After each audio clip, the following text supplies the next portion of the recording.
Nick, the Milrose Games, Wanamaker Mile? I'm fine with them harping on about it. I think I wrote a blog with that being the whole theme and narrative about it, but that's why I'm back here. I probably wouldn't have made the trip out with a 3-week-old child. Back home, my wife is left with 2 young boys at home, but no, this means a lot for me to try and finally win it in my 6th attempt. And you're getting ready for the Commonwealth Games as well, where you're doubling and going into the 5,000 as well. In training for the 5,000, has that given you extra strength? Should do. But do you feel stronger now by virtue of doing that extra mileage coming into this race? Yeah, I spent all of the autumn putting in a lot of long, slow miles, and I felt very sluggish, and I thought, gosh, this stuff isn't very fun at all. You just feel like sleeping all day.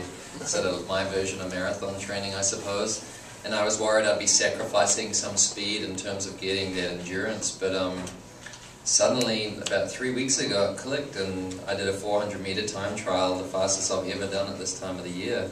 So it's like, maybe I don't need to give up on the mile so soon. So we'll have to wait and see. It's still, every year is a learning experience, as a sufferer has been sort of paving the way for some of us as well. I'm 34 now, and everyone tells me you lose your speed as you age, but it hasn't happened yet. So.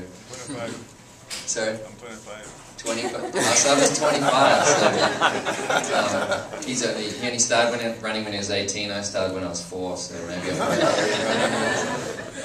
But yeah, it's a learning experience every year. But I love it. I enjoy going for a run every day, just like most people do it as a recreation. I just happen to be paid by Heridas to do it, so I'll do it as long as I can. It's good to be paid to do something you enjoy, isn't it? Yeah. You never work if you love what you're doing. And many of you won't realise this, but as a young man in New Zealand, he came to the Armoury, was it 2001, and won the National Scholastic Indoor High School Mile Championship. And that was a day you remember not only for just winning, right, Nick? My memory serves me right?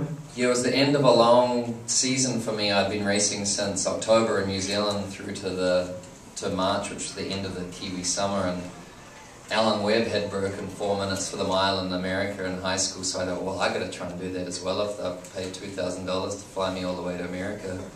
So I went out sub 4 minute pace through the 400, 600, 800. I was like 201, 202, and then the wheels started falling off. But I had such a big lead, and back then I wasn't afraid of pain, and finished the race, and I got my first and worst experience ever of that indoor track hack, where your whole body just is like gasping for moisture somehow. And I was dry heaving on the side of the track for about 90 minutes afterwards. They're like, we're going to take you to the hospital. I'm like, no, I'm okay, trust me, this happens. It's been a long season. But now that I've got all this 5K training, you recover within about 5 minutes after a race. It's quite remarkable, the difference. Would you consider running a marathon down the road? Peter, where are you? Oh, there you are. I absolutely would. This fall of training, running 100, 105 mile weeks has like really opened my eyes that my body can handle that type of work. And that's on 6 days, so I know that if I add that 7th day, I can get up to the 120 mark, which seems to be the prerequisite for the marathon. I'm not trying to do a sales pitch, Peter, but I am.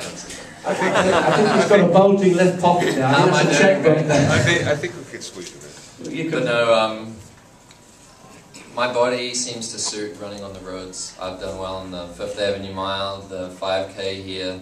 It carries my slightly bigger frame a little bit better than these tight indoor banks. That's one of the reasons why this has been such a challenge for me to win the Milrose Games. But I enjoyed the challenge of whatever it is to keep me motivated. Thank you, Nick. I'd like to acknowledge, is David Monty here? David? No, I don't think David. David, who works with Ray Flynn to put the races together. So thank you very much. Give them a round of applause.